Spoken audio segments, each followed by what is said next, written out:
Bismillahirrahmanirrahim. Assalamualaikum warahmatullahi wabarakatuh. Kembali lagi di YouTube Billionaire Coach. Perkenalkan, nama saya Afif Canggih. Saya adalah seorang storyteller dan copywriter. Kali ini saya akan sharing kepada Anda semua mengenai bagaimana sih cara laris dari nulis, ya, bagaimana membuat postingan yang menjual, bagaimana membuat postingan yang menarik orang agar membeli produk Anda. Gimana caranya? Anda bisa melakukan 3 hal ini, ya. Yang pertama adalah ceritakan produkmu. Jadi produk itu punya cerita. Ceritanya gimana? Ceritanya dari mulai pertama kali Anda kepikiran, misalkan, dulu tahun sekian Anda kepikiran pengen bantu orang banyak untuk belajar bisnis, misalkan, akhirnya Anda membuat sebuah online course. Atau Anda jualan baju, Anda kepikiran pengen punya bisnis sendiri, pengen punya value, pengen menyebarkan dakwah, misalkan, akhirnya Anda membuat produk tersebut. Jadi produk itu ada ceritanya, ya. Sebagai gambaran, saya pengen cerita dikit, ya. Ada sebuah rumah gitu, ya, rumah yang dijual, nggak laku-laku, ya.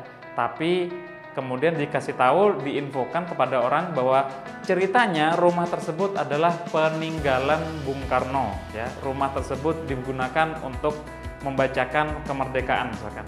Kira-kira berapa harganya? Pasti lebih mahal, ya. Sekarang contoh lain, ya, contoh lain. Ada rumah nih kosong, disewakan nggak laku-laku. Terus tetangganya mengatakan, ya, tetangga dari rumah tersebut menginfokan kepada calon penyewa rumah tersebut, mengatakan bahwa sebelumnya ada yang bunuh diri di rumah tersebut.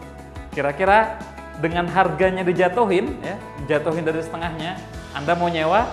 Tentu tidak, ya. Pertimbangannya adalah takut dan sebagainya, ya. Jadi dengan cerita negatif, harga jadi turun, ya. Turun pun nggak laku, ya.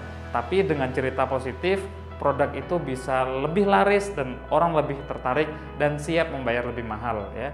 Jadi sekarang perhatikan lagi apa produk Anda, ya. Kemudian bagaimana ceritanya, entah itu dulu, entah itu sekarang dan sebagainya, ya. Ceritakan produkmu. Yang kedua, ceritakan kisah pelangganmu, ya. Namanya orang kalau misalkan diberikan info penawaran gitu, ya, pasti ada sedikit keraguan, ya. Ini produknya ngefek nggak sih?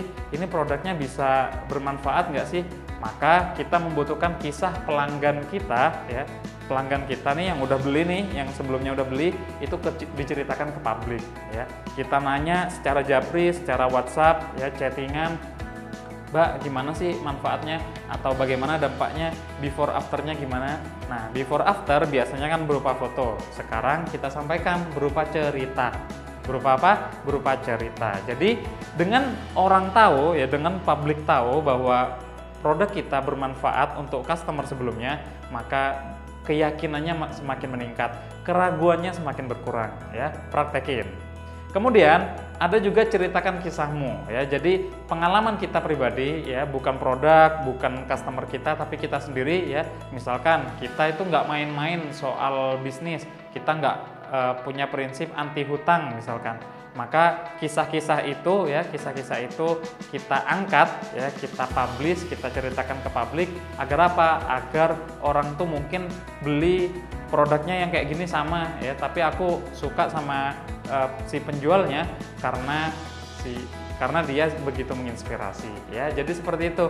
Ada beberapa faktor, ya, kenapa orang itu mau beli, ya. Di online course Mahir Copywriting dibahas detail tentang ini, cuma sebagiannya saya bahas di sini, ya. Jadi tips ini, ya, sangat sederhana, sangat sedikit, tapi insya Allah kalau dipraktekin hasilnya bisa powerful, ya.